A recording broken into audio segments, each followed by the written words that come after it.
So, yeah, it's true. We normally always perform really well in scrims, and then on stage, it doesn't seem to, our scrim results like don't translate onto stage, and so that's like a big problem that we've had in a lot of international events. Like we come in really strong in scrims, but we don't perform.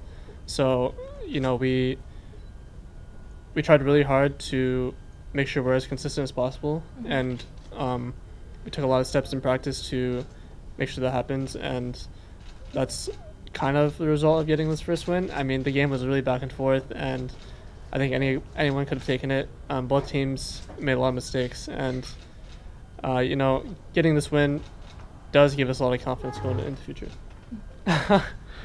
In game, I thought we were gonna win the game off that, but I got the 5-man ulti, and then nothing happened. Like we didn't kill anyone, so it was kind of disappointing. Oh, okay. Yeah. But was that moment fun though? Yeah, the moment was fun. I was like, God damn, I destroyed them, Yeah.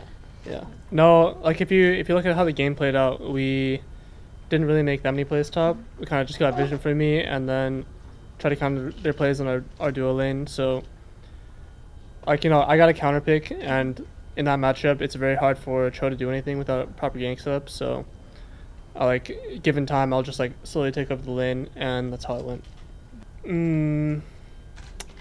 No, I wouldn't say I'm at 100% yet. I think it really depends.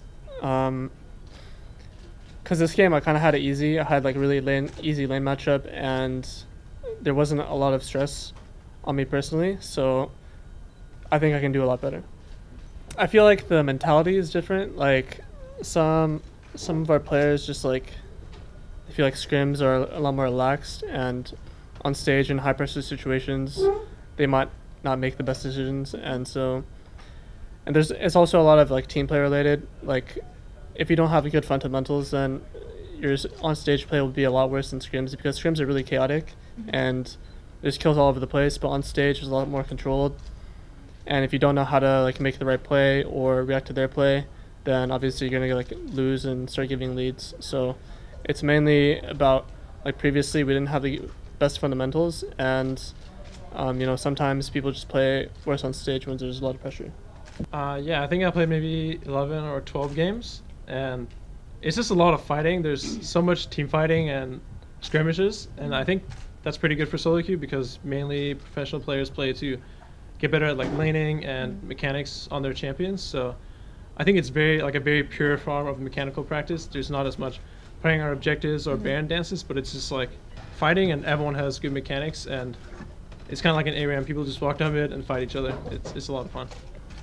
I don't remember one of them, but I remember the second one specifically on Varus, when I was trying to time it just as the Taric ulti timed out, but obviously I was maybe 1 second too fast, and I ended up wasting, I think, most of the ulti on the Taric ulti, and then the rest was on a locket, so just doing 0 damage. And I think that fight would have been really different if I played better. So I mean, I'm not really going to make excuses or anything. That was pretty bad, and that's just something that is not going to happen in future games. Well, I'll try to make sure it doesn't. I think obviously we're pretty fortunate with our group. I don't think we have an easy group, because all the teams here are good, but we don't have a team that I feel like we can't beat, or that we're not better than, or at least at the same level as. So I think even in the first game against Flashpool showed that we are at a really similar level, but I feel like we were able to win that game even with the bad performance. So I think when we go against Misfits and WE, we're actually going to have to play better than we did today to win. But if we continue to improve throughout the tournament, I don't see any reason why we wouldn't be number 1. I like playing in China. It feels pretty nice. We have a really good setup at the hotel, so practice is we get pretty good practice from it. And to the fans, I'm really thankful to all the fans, and I want them to have more signs of our players. I see a lot of Mako, Uzi, stuff like that. Where's the what about some Hauntzers? Maybe a Bjergesen. I'm not sure about that one, but at least some more TSM fans. For me, being in China, I'm surprised just how many people are our fans. We meet people in the airport, and even just people working at the hotel, and pretty much everywhere we go, there's people who recognize me and say, "Oh, hey, Bjergesen and TSM." That's not really something I've experienced anywhere else, even in the US. So I'm just surprised we have so many fans. And I guess I would just say to the fans that don't be afraid to come up and say hello and ask for a picture or a signature or something. I know some of the fans are shy and they don't always want to disturb us, but I don't think any of us mind that the fans are coming up and talking to us. We're just really grateful that we have fans here at all.